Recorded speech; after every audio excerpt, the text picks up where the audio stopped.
देश में इन दिनों लुटेरी दुल्हन के तमाम मामले देखने को मिल रहे हैं। ऐसा ही एक मामला हाल ही में राजस्थान के जयपुर से सामने आया है, जहां एक लुटेरी दुल्हन का पर्दाफाश हुआ है। जयपुर पुलिस ने उत्तराखंड में दबिश देकर एक मशहूर ज्वेलर से लूट करने वाली इस लुटेरी दुल्हन को गिरफ्तार किया है। महिला ऑनलाइन मैट्रिमोनियल साइट के जरिए अमीर लोगों को निशाना बनाती थी और शादी के कुछ दिन बाद ही रुपए हड़प कर फरार हो जाती थी और पैसे हड़पने के लिए महिला ब्लैकमेल करती थी और रेप सहित तमाम मुकदमों के तहत एफआईआर दर्ज कराने की धमकी भी देती थी।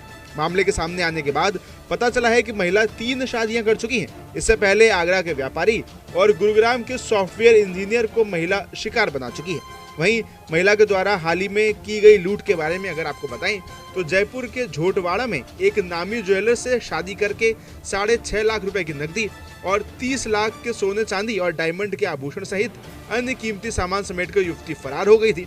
दरअसल यहां ज्वेलर ने मुकदमा दर्ज कराते हुए बताया है कि उसकी पहली पत्नी के मौत के बाद उन्होंने बच्चों की देखभाल और जीवन साथी की तलाश में मैरिज ऐप पर रजिस्ट्रेशन करवाया था। इस ऐप पर उन्हें एक महिला मिली जिससे वे मिलने देहरादून भी गए और सहमति के बाद पिछले साल फरवरी में दोनों ने शादी कर ली। वहीं महिला ने पहले तो घर वालों का भरोसा जीता और फिर अचानक एक दिन घर की तिजोरी से सारा माल लेकर फरार हो गई।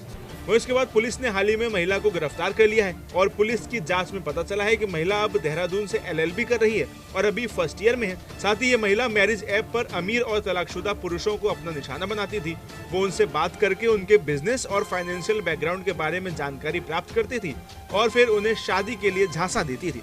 वह इसके बाद लुटेरी दुल्हन शादी करने के बाद 3-4 महीने तक अपने पति के परिवार से घुलती मिलती थी और उनका भरोसा जीतने की कोशिश करती थी।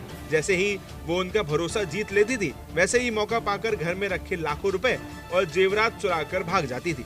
इसके साथ ही लुटेरी दुल्हन का एक और चेहरा सामने आया है, जिसमें वो अपने पीड़ितों को ब्लैकमेल भी करती थी। जब पीड़ित उसे पकड़ने की कोशिश करते थे तो वो उनके पति और परिवार के खिलाफ महिला उत्पीड़न का केस दर्ज करवा देती थी और उन्हें ब्लैकमेल करती थी। साथ ही लुटेरी दुल्हन की ब्लैकमेलिंग का तरीका ये था कि वो पीड़ितों को धमकी देती थी कि अगर वो उसकी मांगों को पूरा नहीं करेंगे तो वो उन्हें जेल भिजवा देगी। वहीं ये धमकी इतनी बड़ी थी कि पीड़ित उसे पैसे देने के लिए मजबूर हो जाते थे। फिलहाल लुटेरी दुल्हन पुलिस के कब्जे में है और उससे पूछताछ की जा रही है। पुलिस को उम्मीद है कि इससे कई बड़े खुलासे और हो सकते हैं और लुटेरी दुल्हन के अन्य पीड़ितों का पता भी लगाया जा सकता है।